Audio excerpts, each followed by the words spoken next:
शांति। Good morning. आज है 27 मार्च 2025 की मुरली। आज की मुरली का सार है, मीठे बच्चे खिवैया आया है तुम्हारी नैया पार लगाने। तुम बाप से सच्चे होकर रहो तो नैया हिलेगी डुलेगी लेकिन डूब नहीं सकती। प्रश्न है, बाप की याद बच्चों को यथार्थ न रहने का मुख्य कारण क्या है? उत्तर है, साकार में आते आते भूल गए हैं कि हम आत्मा निराकार है और हमारा बाप भी निराकार है। साकार होने कारण साकार की याद सहज आ जाती है। देही अभिमानी बन अपने को बिंदी समझ बाप को याद करना, इसी में ही मेहनत है। ओम शांति। शिव भगवानोवाच, इनका नाम तो शिव नहीं है ना, इनका नाम है ब्रह्मा और इन द्वारा बात करते हैं। शिव भगवानोवाच, यह तो बहुत बार समझाया है कि कोई मनुष्य को या देवता को अथवा सूक्ष्म वतनवासी ब्रह्मा विष्णु शंकर को भगवान नहीं कहा जाता। जिनका कोई आकार व साकार चित्र है उनको भगवान नहीं कह सकते। भगवान कहा ही जाता है बेहद के बाप को। भगवान कौन है यह कोई को भी पता नहीं। नेति नेति कहते हैं अर्थात हम नहीं जानते। तुम्हारे में भी बहुत थोड़े हैं जो यथार्थ रीति जानते हैं। आत्मा कहती है, हे भगवान, अब आत्मा तो है बिंदी, तो बाप भी बिंदी ही होगा। अब बाप बच्चों को बैठ समझाते हैं। बाबा के पास कई ऐसे बच्चे हैं जो यह भी नहीं समझते कि हम आत्मा कैसे बिंदी हैं। कोई तो अच्छी रीति समझते हैं, बाप को याद करते हैं। बेहद का बाप है सच्चा हीरा। हीरे को बहुत अच्छी डिब्बी में डाला जाता है। कोई के पास अच्छे हीरे होते हैं तो किसको दिखलाना हो तो सोने चांदी की डिब्बी में डालकर दिखाते हैं। हीरे को जौहरी ही जाने और कोई जान न सके। झूठा हीरा दिखाएंगे तो भी किसको पता न पड़े। ऐसे बहुत थक जाते हैं। तो अब सच्चा बाप आया है परंतु झूठे भी ऐसे ऐसे हैं जो मनुष्यों को कुछ भी पता नहीं पड़ता। गाया भी जाता है, सच की नाव हिले डुले पर डूबे नहीं। झूठ की नाव हिलती नहीं है। इनको कितना हिलाने की करते हैं। जो यहाँ इस नाव में बैठे हुए हैं वही हिलाने की कोशिश करते हैं। और ट्रेटर गाए जाते हैं ना। अब तुम बच्चे जानते हो, खिवैया बाप आया हुआ है, बागवान भी है। बाप ने समझाया है, यह है कांटों का जंगल, सभी पतित है ना। कितना झूठ है। सच्चे बाप को बिरला कोई जानता है। यहाँ वाले भी कई पूरा नहीं जानते। पूरी पहचान नहीं क्योंकि गुप्त है ना। भगवान को याद तो सब करते हैं, यह भी जानते हैं कि वह निराकार है, परम धाम में रहते हैं। हम भी निराकार आत्मा है, यह नहीं जानते। साकार में बैठे बैठे वह भूल गए हैं। साकार में रहते रहते साकार ही याद आ जाता है। तुम बच्चे अभी देही अभिमानी बनते हो। भगवान को कहा जाता है परम पिता परमात्मा। यह समझना तो बिल्कुल सहज है। परम पिता अर्थात परे से परे रहने वाला, परम आत्मा तुमको कहा जाता है। आत्मा तुमको परम नहीं कहेंगे। तुम तो पुनर्जन्म लेते हो ना, यह बातें कोई भी नहीं जानते। भगवान को भी सर्वव्यापी कह देते हैं। भक्त भगवान को ढूंढते हैं, पहाड़ों पर, तीर्थों पर, नदियों पर भी जाते हैं। समझते हैं नदी पतित पावनी है, इस उसमें स्नान कर हम पावन बन जाएंगे। भक्ति मार्ग में यह भी किसको पता नहीं पड़ता कि हमको चाहिए क्या। सिर्फ कह देते हैं मुक्ति चाहिए, मोक्ष चाहिए, क्योंकि यहाँ दुखी होने के कारण तंग हैं। सतयुग में कोई मोक्ष व मुक्ति थोड़े ही मांगते हैं। वहाँ भगवान को कोई बुलाते नहीं, यहाँ दुखी होने के कारण बुलाते हैं। भक्ति से कोई का दुख हर नहीं सकते। भल कोई सारा दिन राम राम बैठ जपे तो भी दुख हर नहीं सकते। यह है ही रावण राज। दुख तो गले से जैसे बांधा हुआ है। गाते भी हैं दुख में सिमरन सब करते, करे सुख में करे न कोई। इसका मतलब जरूर सुख था, अब दुख है। सुख था सतयुग में, दुख है अभी कलयुग में। इसलिए इसको कांटों का जंगल कहा जाता है। पहला नंबर है देही अभिमानी, अभिमान का कांटा। फिर है काम का कांटा। अभी बाप समझाते हैं, तुम इन आंखों से जो कुछ देखते हो वह विनाश होने का है। अब तुमको चलना है शांति धाम, अपने घर को और राजधानी को याद करो। घर की याद के साथ साथ बाप की याद भी जरूरी है, क्योंकि घर कोई पतित पावन नहीं है। तुम पतित पावन बाप को कहते हो तो बाप को ही याद करना पड़े। वहाँ कहते हैं मामिकम याद करो, मुझे ही बुलाते हो ना, बाबा आकर पावन बनाओ। ज्ञान का सागर है तो जरूर मुख से आकर समझाना पड़े। प्रेरणा तो नहीं करेंगे। एक तरफ शिव जयंती भी मनाते हैं, दूसरी तरफ भी कहते हैं नाम रूप से न्यारा है। नाम रूप से न्यारी चीज तो कोई होती नहीं। फिर कह देते ठिक्कर बित्तर सब में है, अनेक मत हैं ना। बाप समझाते हैं तुमको 5 विकारों रूपी रावण ने तुच्छ बुद्धि बना दिया है। इसलिए देवताओं के आगे जाकर नमस्ते करते हैं। कोई तो नास्तिक होते हैं किसको भी मानते नहीं। यहाँ बाप के पास तो आते ही है ब्राह्मण, जिनको 5,000 वर्ष पहले भी समझाया था।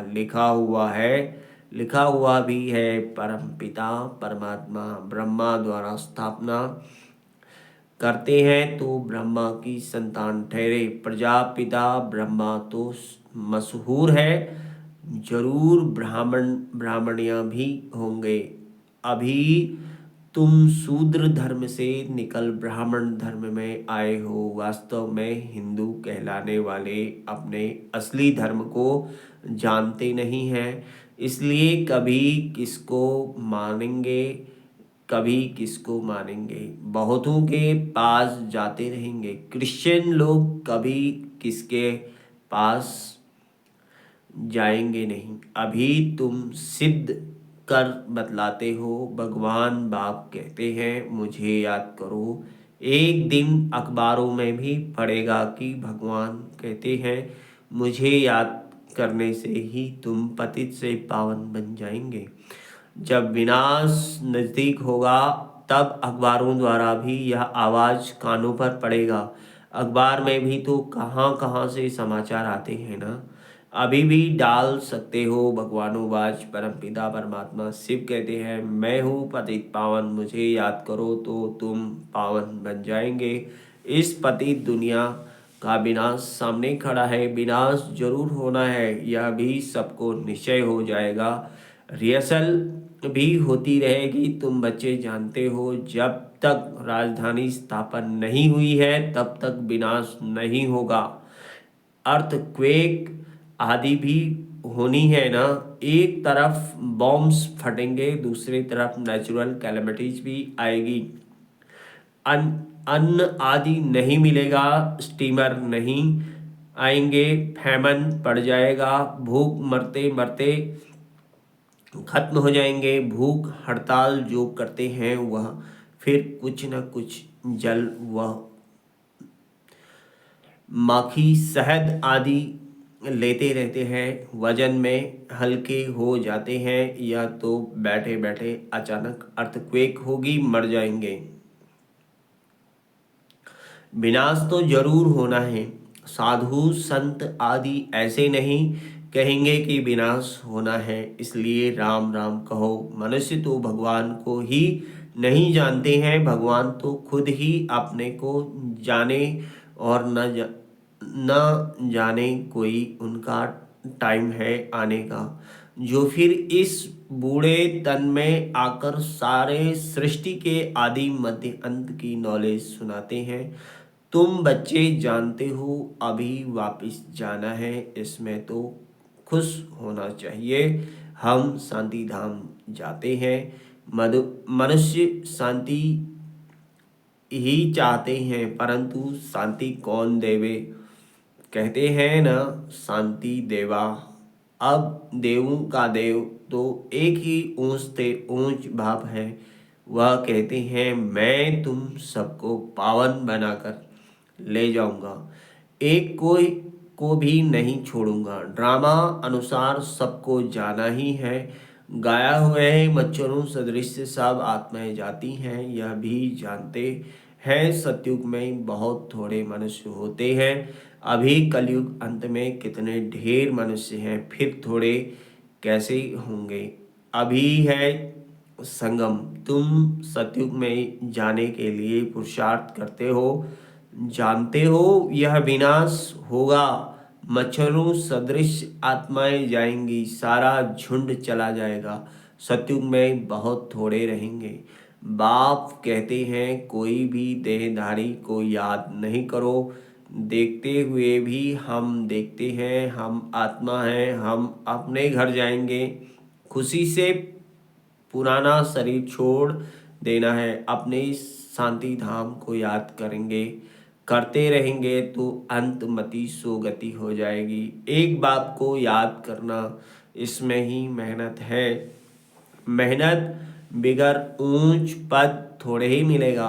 बाप आते ही हैं तुमको नर से नारायण बनाने के लिए। अब इस पुरानी दुनिया में कोई चैन नहीं, चैन है ही शांति धाम और सुख धाम में। यहाँ तो घर घर में शांति है, मार पीट है। बाप कहते हैं अब इस छीछी दुनिया को भूलो मीठे मीठे बच्चों, मैं तुम्हारे लिए स्वर्ग की स्थापना करने आया हूँ।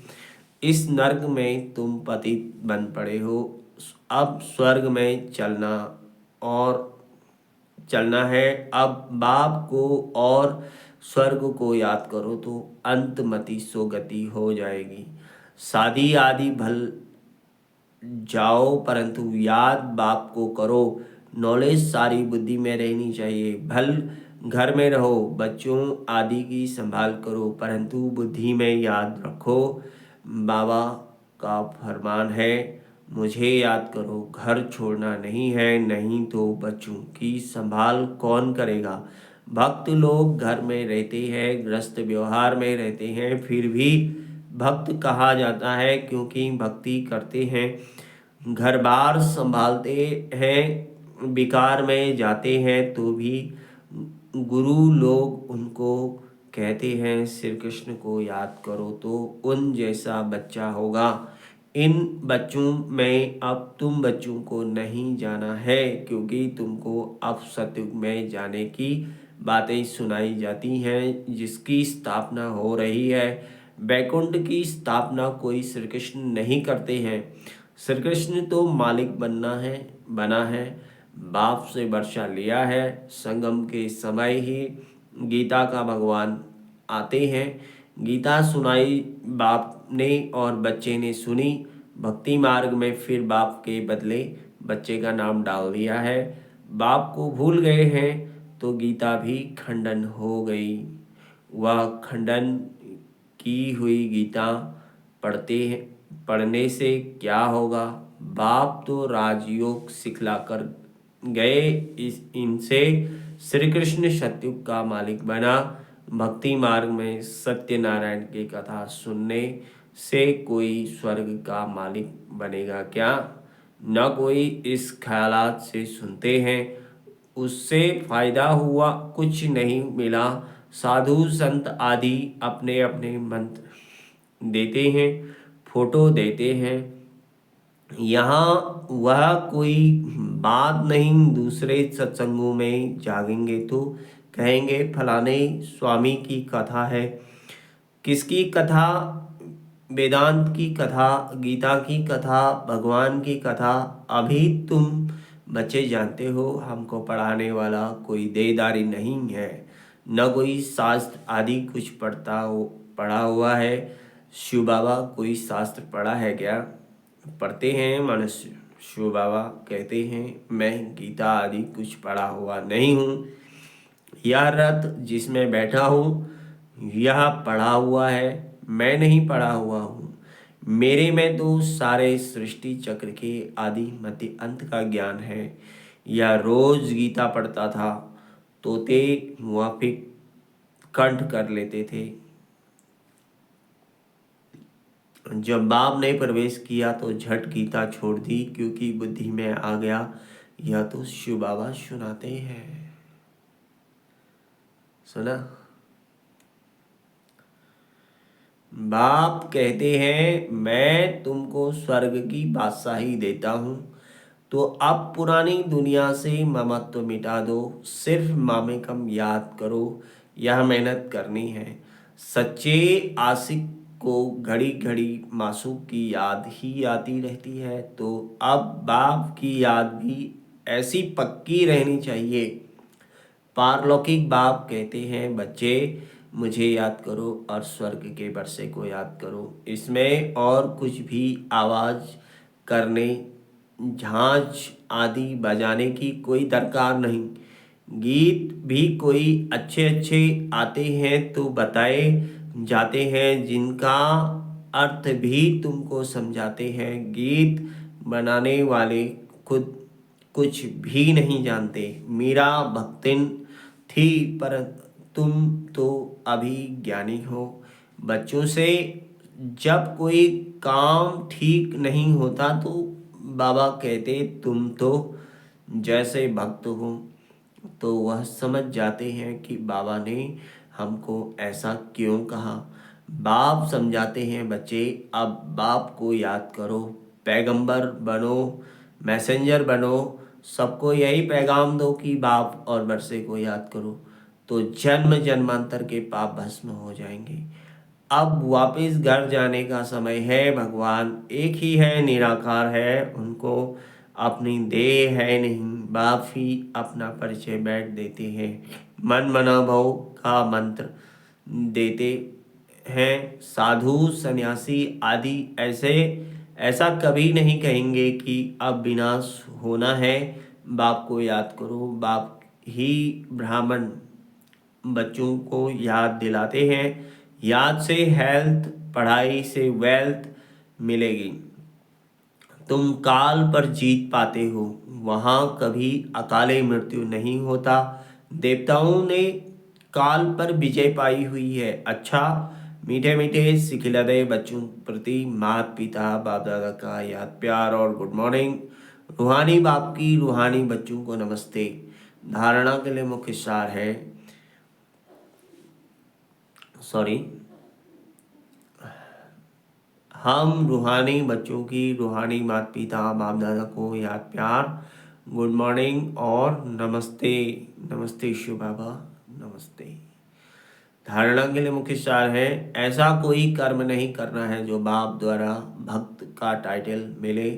पैगंबर बन सबको बाप और वर्षे को याद करने का पैगाम देना है। दूसरा, इस पुरानी दुनिया में कोई चैन नहीं है। यह छीछी दुनिया है, इसे भूलते जाना है। घर की याद के साथ साथ पावन बनने के लिए बाप को भी जरूर याद करना है। वरदान है, प्रवृत्ति में रहते पर वृत्ति में रहने वाले निरंतर योगी भव। शुक्रिया बाबा। निरंतर योगी बनने का सहज साधन है प्रवृत्ति में रहते व वृत्ति में रहना। पर वृत्ति अर्थात आत्मिक रूप, जो आत्मिक रूप में स्थित रहता है वह सदा न्यारा और बाप का प्यारा बन जाता है। कुछ भी करेगा लेकिन यह महसूस होगा जैसे काम नहीं किया है लेकिन खेल किया है। तो प्रवृत्ति में रहते आत्मिक रूप में रहने से सब खेल की तरह सहज अनुभव होगा। बंधन नहीं लगेगा, सिर्फ स्नेह और सहयोग के साथ शक्ति की एडिशन करो तो हाई जंप लगा लेंगे। स्लोगन है, बुद्धि की महीनता अथवा आत्मा का हल्कापन ही ब्राह्मण जीवन की पर्सनालिटी है। ओम शांति। ओम शांति। ओम शांति। शुक्रिया बाबा, शुक्रिया। थैंक यू मीठा बाबा, थैंक यू।